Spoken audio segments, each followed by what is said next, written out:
Kakatuwa naman dito. Ang ganda naman. Ayan o.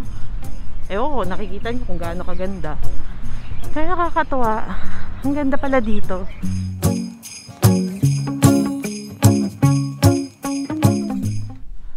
Good morning! Look, it's a beautiful sunny day outside.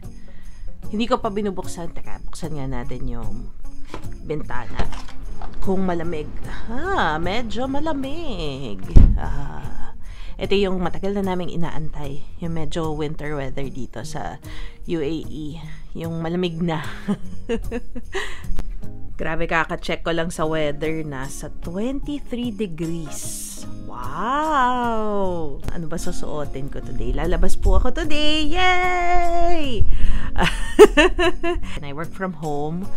I work almost all day, kaya may times hindi na ako nakakalabas. Kaya I look forward to the weekend kasi walang pressure to just be in front of the computer para mag-work. Pwede akong lumabas. So today, maaarawan ako. Parang vampira no? Pagising ko, trabaho agad. Hanggang madalas, tuloy-tuloy na po yun hanggang gabi. So, hindi ako nakakalabas madalas para magpa-araw. Siguro, pwede nyong sabihin, pwede ka naman gumising na maaga. Pwede po, pero kasi late na talaga ako nakakatulog. Minsan, alas 12. Maaga na po yung alas 12. Minsan, alauna. So, I try na ma-maximize po yung sleep ko. Di na tayo bata, kailangan natin ng tulog. So, usually, gumigising ako maybe 1 hour before I start working. Yun yung gusto ko. Kaya kahit sa weekends, tinatry ko na lumabas ng umaga. Para meron naman akong natural vitamin D. Nagkaroon ng time, hindi ako nakakakuha ng natural vitamin D source. Na-deplete yung energy ko. Na parang sabi ko, ba't ganun? Lagi akong antukin, parang wala akong gana. Yun pala po yun, dahil nababawasan yung vitamin D levels ko. Alam ko na yung reality ng buhay ko eh. Alam ko na hindi talaga ako makakalabas everyday. Sa weekends lang. So, sa weekends talaga sinisiguro ko na nakakalabas ako sa umaga. Pero yung yung optimal time na before 10 a.m. para ma-absorb mo yung vitamin D from the sun. So, pag hindi ako nakakalabas, I make sure meron akong vitamin D supplements. Today, ga-attend ako ng Christmas party. Mamaya, dadalhin ko kayo dun sa Christmas party. Ano lang siya, no? Yung mga get-together lang. Yung karamihan dito sa mga kasama, mga hindi ko pa kilala. Medyo na kinakabahan ako kasi pagka nandun ako sa lugar na maraming tao na hindi ko kilala, tapos ako lang mag-isa yung pupunta, na-overwhelm ako. Madalas talaga, hindi ako pumupunta unless meron akong kasama na kilala ko talaga. Pero yung ngayon kasi, I've been meeting with them online.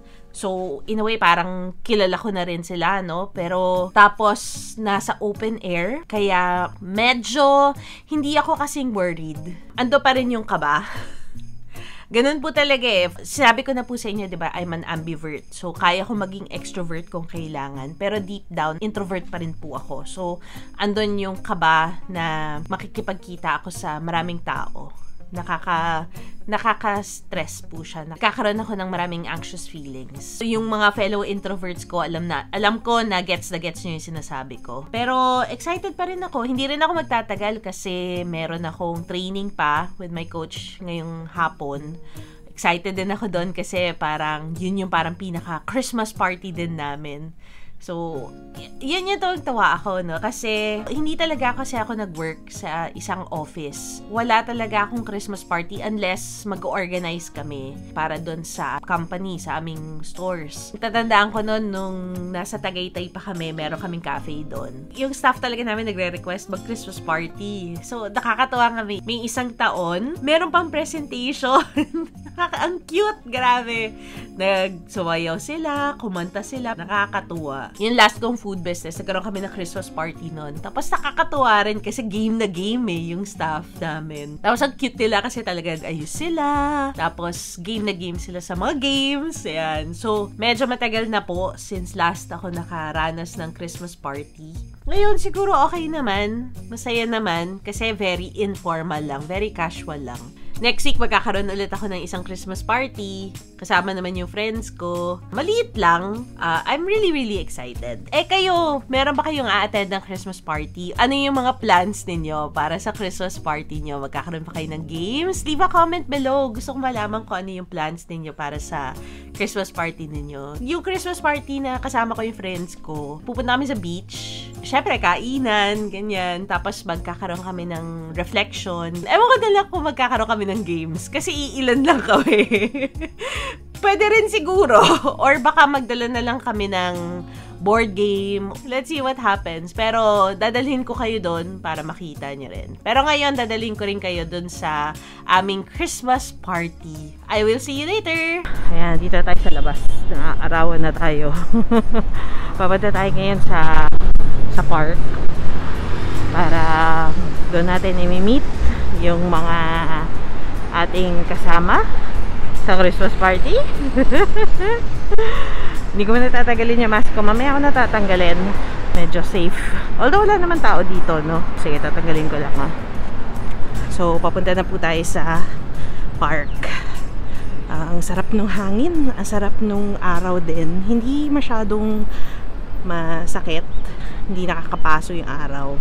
Tapos sakto lang din yung lamig. Sakto lang yung hangin. Ngayon, nag-bus lang ako. Yung bus, hindi ito yung dapat na sasakyan kong bus. Tapalayo yung aking stop, no? Pero okay lang naman din. Sakto lang naman din. At least may konti tayong exercise.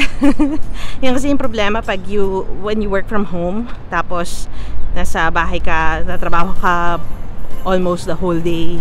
Yung exercise, kailangan talaga very purposeful.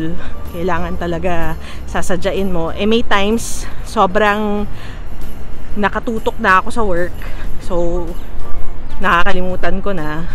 Hindi sometimes, madalas. Pero, yun, stretching.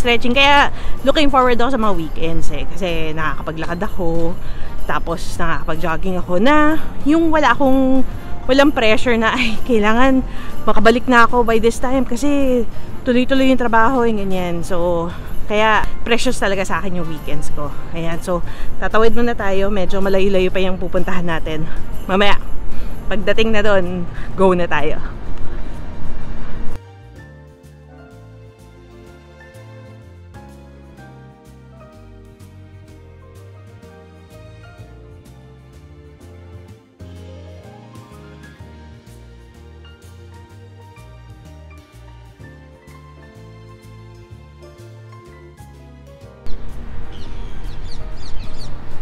Naririnig nyo yun? Naririnig nyo yung mga ibon? Sana naririnig nyo. Ngayon, dito tayo sa park. First time ko dito, kaya medyo hahanapin muna natin yung mga kasama. Merong isang marker na alam ko na yun yung dun sila. Mamaya papakita ko sa inyo pag nakita ko na. Kakatuwa naman dito. Ang ganda naman. Ayan, no? Ewan ko, nakikita niyo kung gaano kaganda. Kaya nakakatuwa. Ang ganda pala dito. Siyempre, sinuzoom kong ganyan. Nakala ko, pinapakita ko sa inyo yung park. Hindi pala. Pinapakita ko sa inyo yung mukha ko. Noo ko pala. Ayan. Wow. Kakatuwa naman dito. Ayan. Papakita ko sa inyo. Ang ganda. I think alam ko na kung saan sila. Kasi parang iisa lang yun dito na ganon. So, hopefully, we will see. Ayan, I think, alam ko na yata kung nasan sila. Parang nakikita ko na, ayan.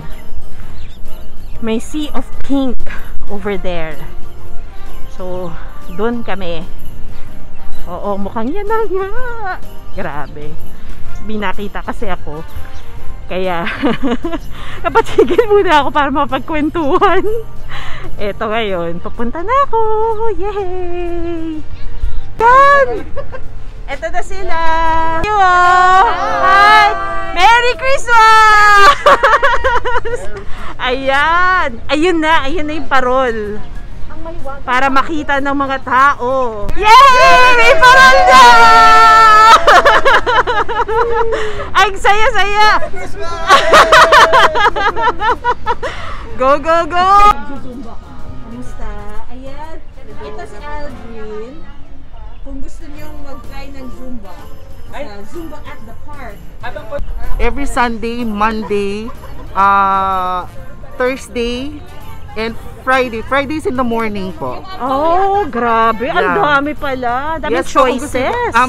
Every evening naman po is 6:30 to 7:40 ng gabi. Tapos pag morning, 6:50 to 8 ng umaga. Oh, okay. Yeah, so talagang from there, almost dumiretso ka na dito.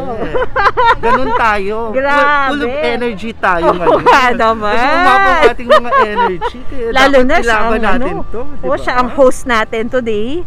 So talaga kailangan ng lots of energy. Yes, kailangan.